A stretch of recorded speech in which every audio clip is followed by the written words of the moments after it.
Boa tarde a todos. Começo por saudar a presença do Sr. Presidente da República. Ela reconhece e permeia o trabalho exemplar de um jornalista que, ainda jovem, tem já tanto caminho andado.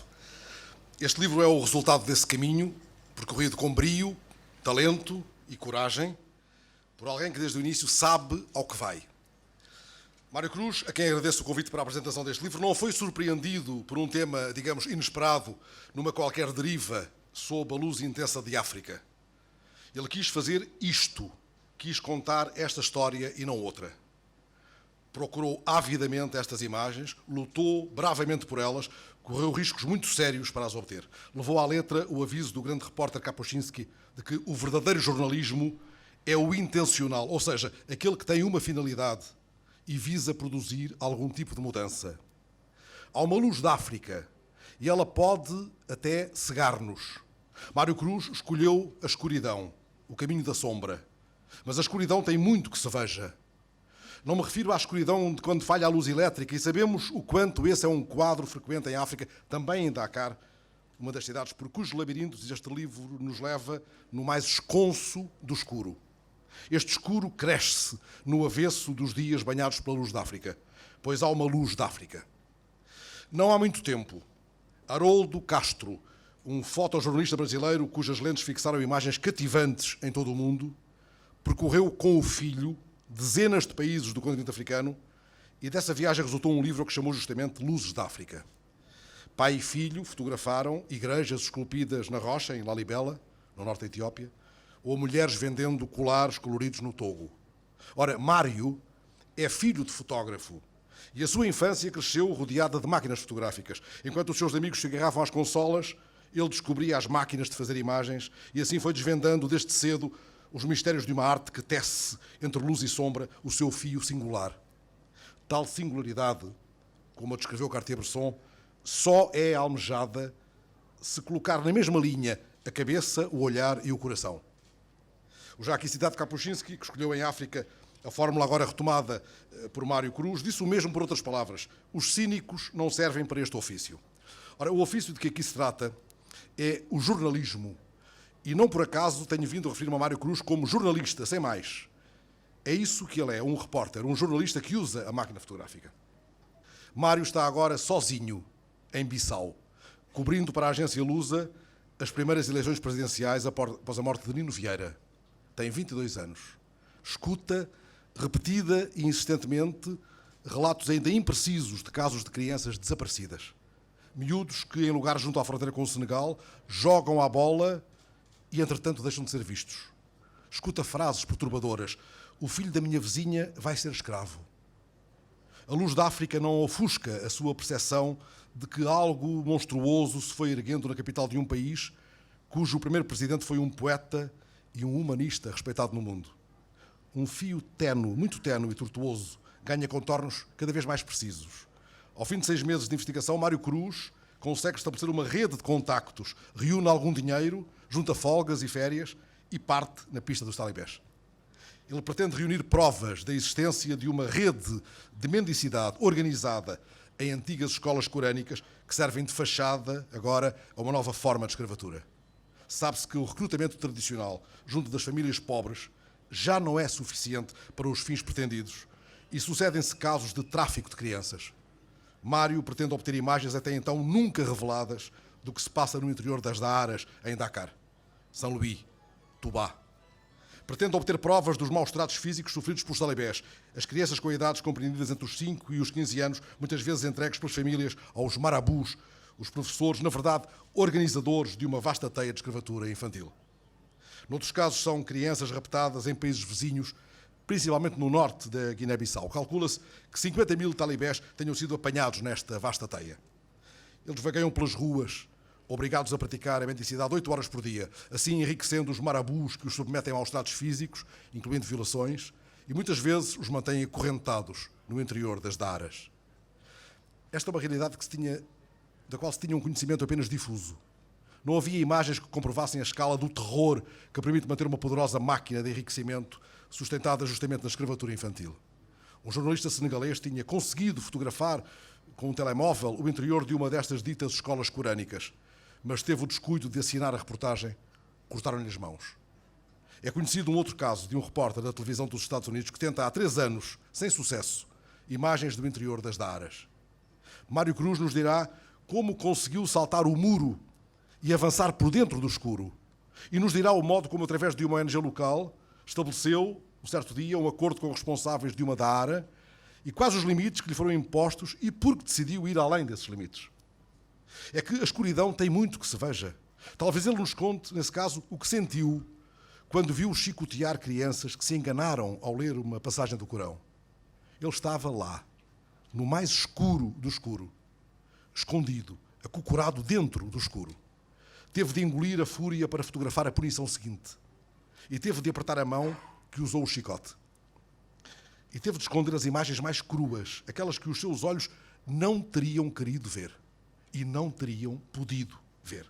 Ele vos dirá como o fez e como encheu os cartões com imagens da normalidade urbana sob a intensa luz da África, ou quando o sol declinava nas praias da ilha de Goré, de onde outrora partiram escravos em navios tumbeiros, agora tão procurada pelos turistas. Ouso pensar que Mário se perdeu da luz da África nas longas horas de espera numa pensão miserável nos arredores de Dakar. Era ali que ele esperava um sinal, uma palavra capaz de iluminar o seu caminho no escuro.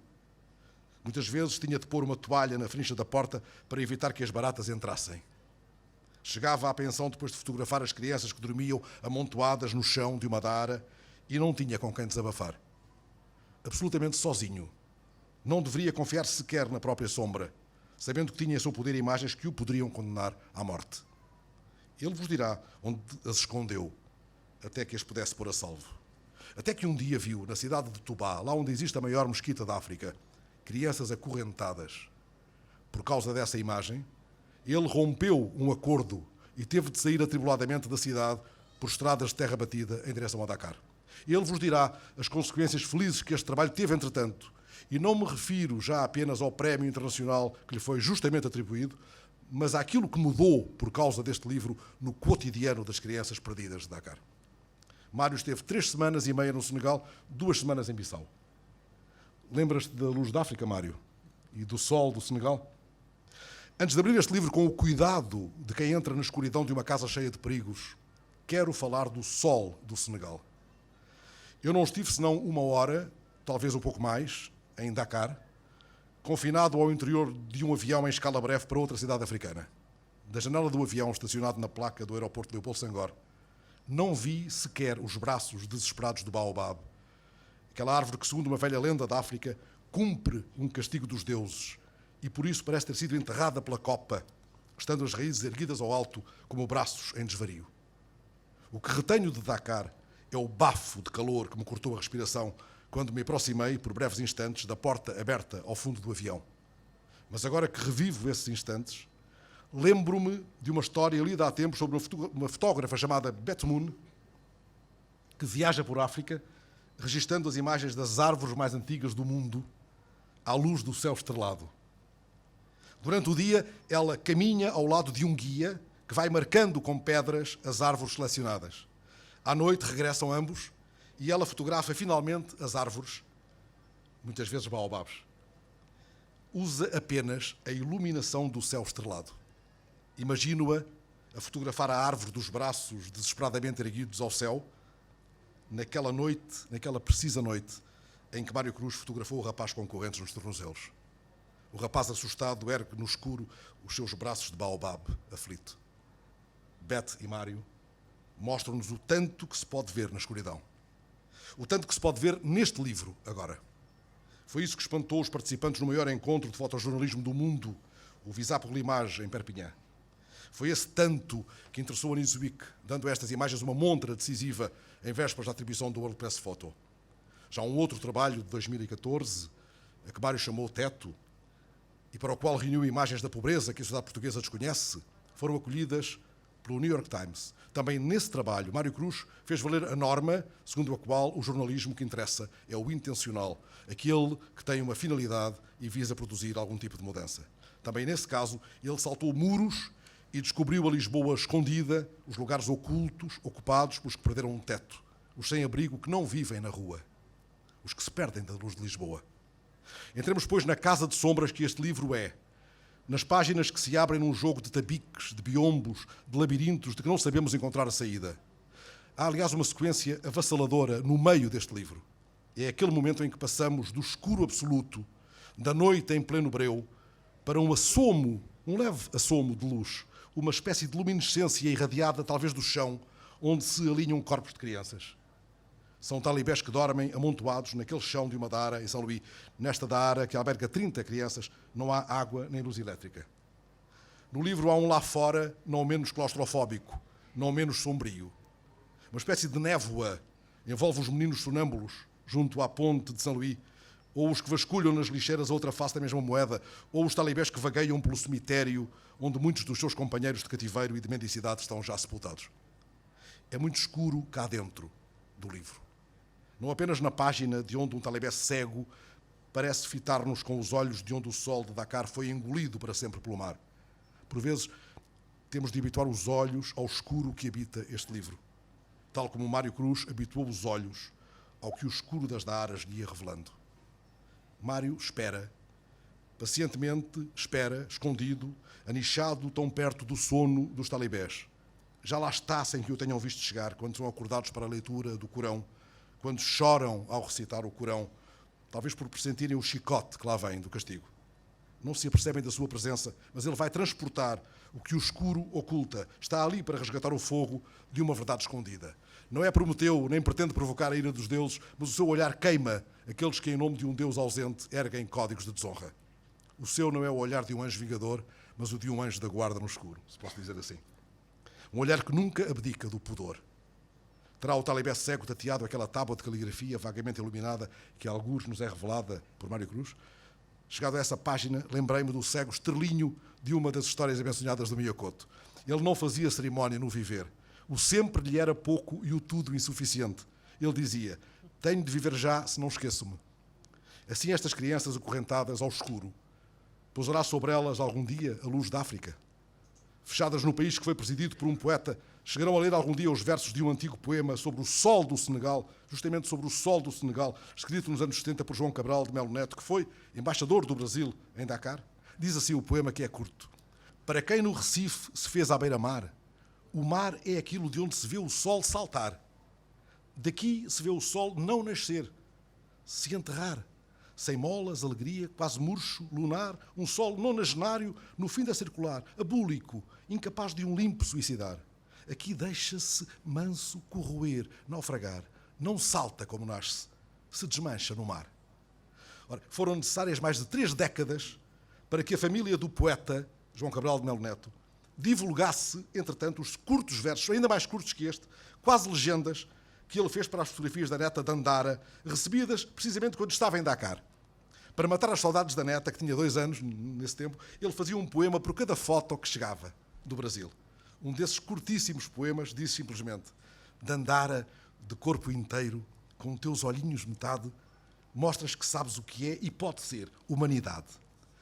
Não pela circunstância de Dandara até fazer rima com Dara, mas isso seria perverso.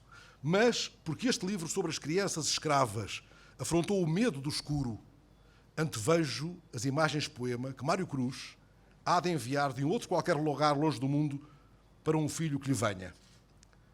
Elas serão banhadas por uma luz suave e amável. É a luz que irrompe deste escuro visitado por Mário Cruz. Assim, se habituarmos os olhos ao escuro deste livro, seremos tocados por essa luz. Ele resgatou-a usando a máquina que tem também uma história.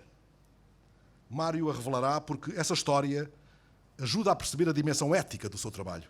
Ele nos dirá ainda as consequências que teve lá no Senegal a divulgação destas imagens. Por mim, acrescentarei apenas que, se fosse seu editor, lhe diria cada manhã: Mário, faz-te ao mundo, vai com a tua máquina por onde te aprouver. Por onde quer que ele fosse, por onde quer que ele vá. Creio que poderemos dizer a seu respeito o que Otávio Paz escreveu sobre o grande fotógrafo Álvares Bravo. O olho pensa, o pensamento vê, o olhar toca, as palavras ardem. Muito obrigado.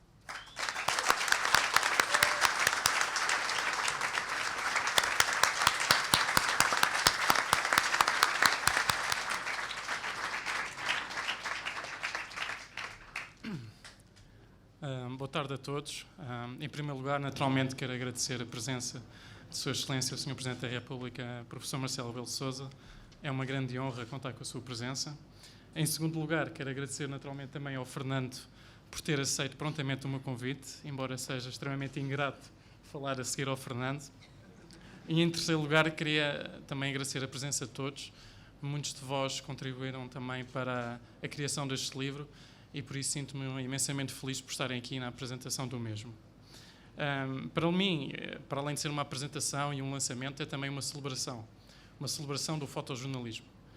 No início de 2015, quando decidi investigar realmente o desaparecimento de crianças na Guiné-Bissau, nunca pensei que essa investigação me levasse até locais de estrutura que deveriam ser escolas no Senegal. Também logo no início dessa investigação, percebi que a falta de prova tinha sido crucial para a subversão de um sistema de ensino outrora respeitável. E quando estamos aqui hoje, todos juntos, mais de 50 mil crianças estão a mendigar nas ruas do Senegal. Estão a mendigar forçadas pelos seus supostos professores corânicos. Estas crianças têm que mendigar 8 horas por dia, têm que voltar para as suas supostas escolas com 3 a 4 dólares, o que é impossível. Elas sabem. E isso só tem uma consequência: punições. Essas crianças são agredidas, são violadas diariamente. A situação está descontrolada. Neste momento, as crianças senegalesas não são suficientes para terminar com a ganância destes criminosos. Daí o tráfico de crianças ter um papel preponderante nos números atuais dos talibés no Senegal. Mas também a verdade é que encontrei uma grande indiferença no Senegal. As crianças talibés nas ruas a mendigar fazem parte do cotidiano e talvez seja por isso que não lhes é dedicada a devida atenção. Rapazes, como disse, entre os 5 e os 15 anos de idade, muitos deles sem saber a sua terra de origem, sem saberem quem é a sua família, vivem neste meio, vivem nesta condição durante muitos e muitos anos. Muitos deles chegam a tornar-se naquilo que mais odiaram ao longo das suas vidas. Chegam a tornar-se também eles em marabus, em falsos professores corânicos. Para conseguir entrar neste mundo foi difícil, obviamente. Essa pesquisa de 6 meses foi intensa. Tive que criar uma rede de contactos muito grande através de ONGs internacionais, ONGs locais, até ter uma espécie de garantia que pudessem entrar em alguns destes lugares proibidos. Os números não mentem. São mais de 50 mil crianças. Creio que sejam mais de 50 mil crianças no Senegal, muitos mais em países limítrofes. Senti que estava preparado, foram 6 meses, como disse, mas a verdade é que eu nunca poderia estar verdadeiramente preparado, como o Fernando disse, para observar crianças a serem chicoteadas à minha frente, crianças acorrentadas à minha frente, dezenas e dezenas de crianças a tremerem de medo à minha frente. Essa consciência e inconsciência que eu tinha de ter ao fotografar, ao documentar, ao estar num sítio como aquele, determinou que eu conseguisse ou não obter essa prova. Aliás, esse equilíbrio entre a consciência e a inconsciência foi o que me fez voltar e estar aqui com vocês. Os dias foram difíceis, naturalmente, no Senegal. Conheci imensas crianças que já tinham fugido, imensas crianças que estavam ainda no interior destas falsas escolas corânicas. E todos os dias havia riscos, havia decisões que tinha que tomar, barreiras que tinha que ultrapassar, e é obviamente difícil fazê-lo enquanto se está sozinho. A narrativa foi sendo construída dia após dia, e a verdade é que saí do Senegal com plena consciência que fiz tudo o que poderia ter feito. Não cumpri o acordo que tinha firmado com o meu companheiro de equipa, o Capi, uma pessoa que eu conheci no Senegal, que me ajudou a entrar em todos estes sítios, que me apresentava, que comunicava, a pessoa em quem eu confiei a minha vida durante 1 mês e meio. Não cumpri esse acordo. Um dos dias percebi que a minha responsabilidade era maior do que qualquer possibilidade de correr um risco físico ao ponto de morrer, ao ponto de ter que saltar para o interior de uma dara e vir daí com a prova que faltava, a prova que há tanto tempo faltava e que seria a voz daqueles que nem sequer podem sonhar. À medida que as peças foram encaixando no puzzle dessa narrativa, chegou a altura de ir até à Guiné-Bissau. Na Guiné-Bissau encontrei um país desesperado, que quer por tudo terminar com este flagelo, mas que também se sente impotente. Por outro lado, no Senegal, nada a ser feito. Vi muitos pais desesperados por não saberem onde é que estão os seus filhos. Vi vilas inteiras desesperadas por não saber onde é que estavam as pessoas com quem lidam todos os dias, porque essas pessoas não sabem dos seus filhos, as crianças estão a jogar à bola, desaparecem. Mas também há outro lado perverso. É o lado que estes falsos professores continuam a insistir. A tradição talibé, na sua gênese, é uma tradição boa. Foi um método de ensino criado, sobretudo, para as famílias mais desfavorecidas. Infelizmente, na última década, estes professores, estes falsos professores, não viram nessas crianças alunos, viram nessas crianças uma forma de rendimento. Esses professores continuam a bater às portas dessas famílias mais carenciadas, com a promessa de que poderão dar uma boa educação aos seus filhos. E a verdade é que essas famílias, que vivem muitas vezes com uma saca de arroz por mês, não têm outra hipótese e confiam. E as crianças desaparecem e eles não as voltam a ver. Daí a importância de criarmos a prova que tanto faltava. Na Guiné-Bissau também encontrei um lado positivo, o lado de quem quer parar e quer parar agora.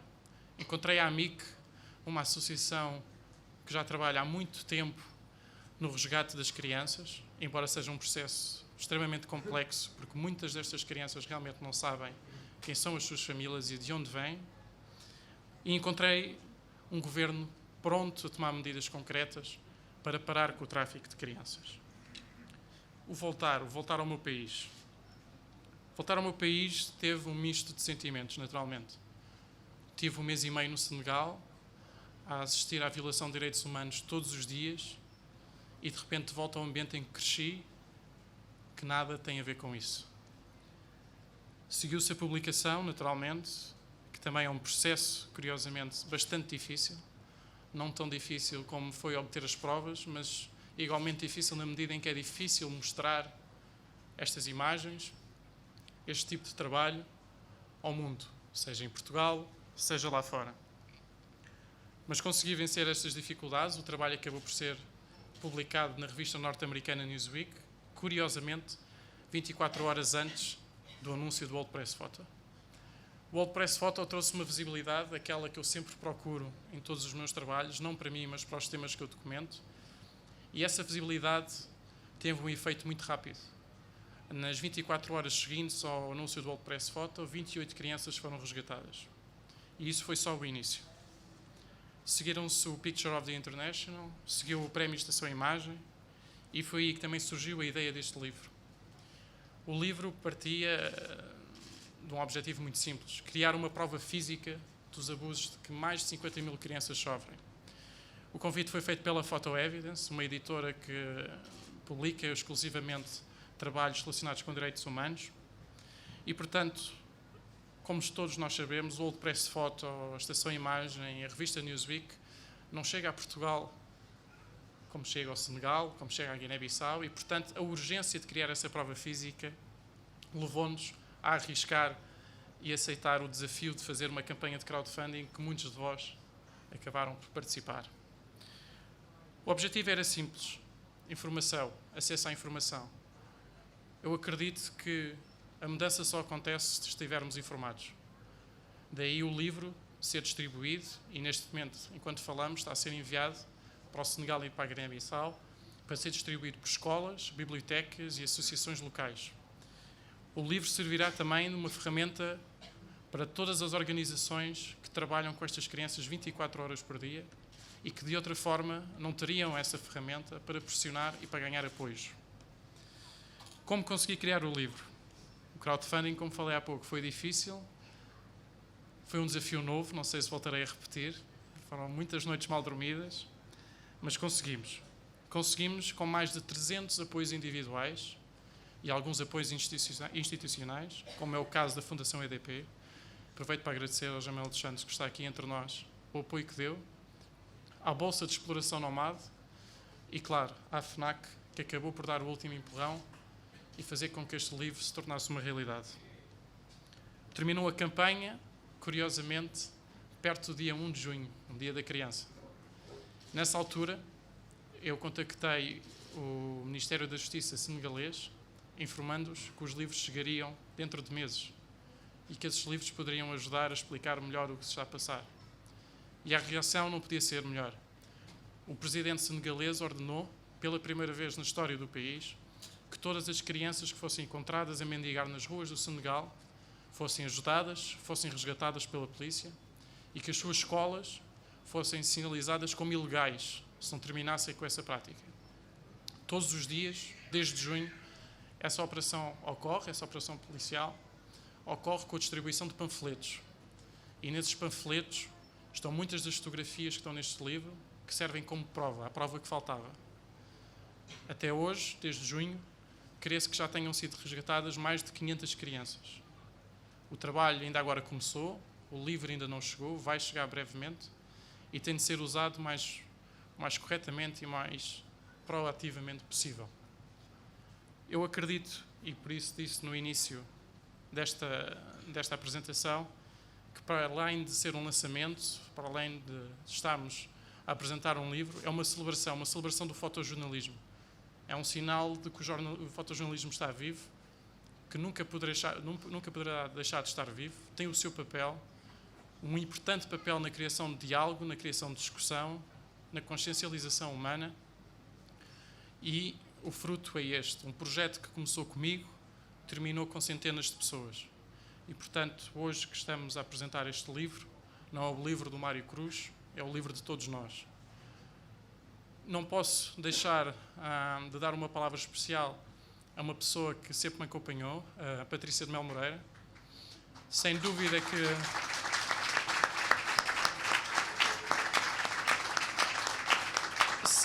que há 4 anos, quando decidi começar os meus projetos pessoais, ela foi determinante ao ponto de me dar a máquina que me permitiu fazer todos estes trabalhos até agora, e por isso agradeço-lhe fortemente e espero poder retribuir em breve todo o apoio que me deu. Mas, claro, quero agradecer a todos, porque todos vós têm uma parte no livro e o livro é de todos. Muito obrigado.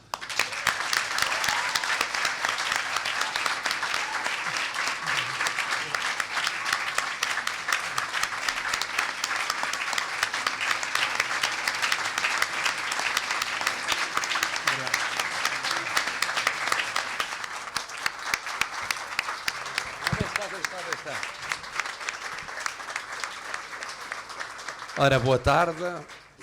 Eu, quando recebi este convite, agradeci muito e aceitei logo, mas achei... Onde é que está o Fernando? Fernando, onde é que você está? Não posso sentar, mas... Bom, então eu sento. Mas achei que, numa visão clássica da Presidência da República, era um pouco complexo estar a falar de uma situação que envolvia 2 Estados, um dos quais nosso Estado-irmão na CPLP e o outro, um Estado próximo desde sempre e agora a vários títulos importantes na conjuntura mundial. De todo modo, disse, bom, eu assisto, mas estou mesmo a ver que se o Fernando Alves, de repente, quer que eu fale, isso é um perigo, porque o Fernando Alves é assim. Portanto, eu ia tomando uns apontamentos, mas que os tomei aqui. O Zé Manel assistiu a isso. O primeiro, para agradecer à FNAC, associar-me ao agradecimento à FNAC. A FNAC cumpre uma missão cultural quando se associa a uma obra como esta. E, portanto, penso que lhe devemos agradecer muito. Obrigada em nome da FNAC. Em segundo lugar, agradecer ao Fernando Alves. Eu sou um admirador do Fernando Alves desde o tempo em que trabalhámos na mesma estação. Ele trabalhava e eu trabalhava, comentava. Estação de rádio, bem entendido. Bom, e portanto, e o Fernando Alves foi bem escolhido para apresentar o livro, onde havemos de meter a SIC, talvez aqui, rigorosamente ao centro.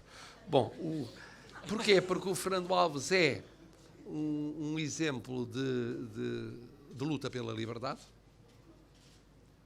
Todos os seus programas foram sempre expressão de liberdade pessoal e de liberdade cívica. Depois sempre se caracterizou por ser muito sensível a grandes causas humanas, que vão do micro ao macro. Eu lembro noites inteiras de passar a ouvi-lo, não direi inteiras, mas longas, a ouvir testemunhos de dramas pessoais e a acompanhá-los. E depois é um jornalista militante, se é que há jornalistas não militantes. Mas já vou a isso. Ele é um jornalismo militante. Para ele, o jornalismo é engajado. Não há jornalismo ascético, inodoro, mesmo com o risco de ser acusado de ter pré-compreensões. Ele tem pré-compreensões, avança com as suas pré-compreensões, diz ao que vai e depois luta pelas suas causas. E, portanto, para uma obra que era uma luta por uma causa, nada como um jornalista que é um lutador por causas para fazer a apresentação. E depois, eu não percebo nada de fotografia, mas os melhores do mundo dizem que estamos perante um gênio fotográfico. Mas eu penso que mais importante do que ser um gênio fotográfico é poder ser qualificado de um gênio jornalístico. Porque admite que possa haver muito gênio fotográfico que não se tenha dedicado ao jornalismo. E aqui não. Aqui do se trata, já foi dito, é primeiro de alguém muito jovem, mas isso só é uma vantagem, quer dizer que tem muito para nos dar e nós temos muito para aprender. E depois, além de um grande fotógrafo, um grande jornalista. Aquilo que ele aqui nos contou é próprio de um grande jornalista. O saber estar onde é preciso estar, o saber esperar, o saber lutar, o saber ultrapassar obstáculos quase impossíveis e o saber fazer isso dia após dia. Começar cada dia como se fosse o primeiro. Saber conter a raiva, a indignação, até a vontade de terminar ali, de acabar ali, por sentir que, de alguma maneira, para levar até ao fim aquilo que se propôs fazer, tem de tolerar situações, tem de engolir emoções, tem de sofrer para além daquilo que esperava sofrer ou está disposto a sofrer dia após dia. Isto é um grande jornalista. Mas depois é um grande jornalista porque é um jornalista de causas. Eu também sou, como o Fernando Alves, melhor, enquanto cidadão, também sou, para distinguir do Presidente da República, que não tem que ter posição sobre essa matéria, necessariamente tem de ser presidente de todos os jornalistas. E, portanto, dos jornalistas de causas e dos jornalistas que entendem que não se justifica essa posição, mas, enquanto cidadão, também penso que o verdadeiro jornalismo é um jornalismo de causas. É um jornalismo militante. Com pré-compreensões, que devem ser conhecidas, devem ser declaradas à partida, para que os destinatários ou interlocutores saibam quem têm na sua frente, a escrever, a falar, a fotografar, a ouvir, mas tem que ser de causas. Não pode ser neutral. Não pode ser neutral. E aqui estamos perante uma causa muito, muito concreta, que é afloramento de uma causa mais ampla, como aliás nos foi recordado. Aqui é o contar o que se passou numa certa área, num determinado momento, provavelmente passa-se noutras áreas e passa-se há mais tempo. E provavelmente nessas, como nesta área, ainda vai continuar a passar-se em alguma medida no futuro. E depois o que também é excepcional, e o jornalismo tem isso, quando há denúncia e a denúncia produz efeitos, e aqui produziu efeitos pelo mérito da causa, mas também pelo mérito do jornalista fotógrafo, jornalista. O que é facto é poder ver-se o resultado. Porque muitas vezes o jornalista não vê o resultado. Alguém verá mais tarde. Mas não dá para ver de imediato o efeito positivo daquilo que foi o seu testemunho. Eu, como sabem, sou um otimista. Não irritantemente otimista, realisticamente otimista, mas sou um otimista. E, portanto, tenho passado estes meses a falar do que há de melhor em Portugal e dos melhores que nós temos. E eu estava a ouvir e estava a tentar hierarquizar os melhores, porque depois dentro dos melhores há os melhores dos melhores. E provavelmente os melhores dos melhores são aqueles que, além de serem muito bons, são muito bons ao serviço de grandes causas. É verdade, todos os melhores são muito bons ao serviço de qualquer causa. Mas depois há uma hierarquia de causas. Quando pensamos na dignidade das pessoas, quando pensamos em certas situações, e passamos da ideia genérica dos direitos fundamentais e do respeito da pessoa humana, que é uma abstração, para o respeito de pessoas de carne e osso e da sua dignidade. Então, os melhores dos melhores são os que vão mais longe ao serviço de causas que têm projeção mais direta, mais imediata, mais forte na vida de mais gente de carne e osso. E não necessariamente ao serviço de abstrações que podem também ter efeito positivo no futuro. E sendo assim, então, o Mário é dos melhores dos melhores. É dos melhores porque, de facto, foi isso que se passou com ele. E depois poderemos sempre discutir. Essa é uma discussão ao limite. Passou-se só por mérito individual, passou-se por um contexto que depois teve o contributo do seu mérito individual. Os estruturalistas, os contextualistas e outros dirão que há, apesar de tudo, contextos de massas que contribuem para o mérito individual. A história tem-me revelado que isso é verdade, há enquadramentos, mas que o mérito individual faz, muitas vezes, a diferença. E aqui não tenho dúvidas que o mérito individual fez e faz a diferença. E o que é bom é que não estamos a falar de passado, estamos a falar de futuro. Nós já não estamos a falar naquilo que ele fez e mereceu todos os prémios do mundo.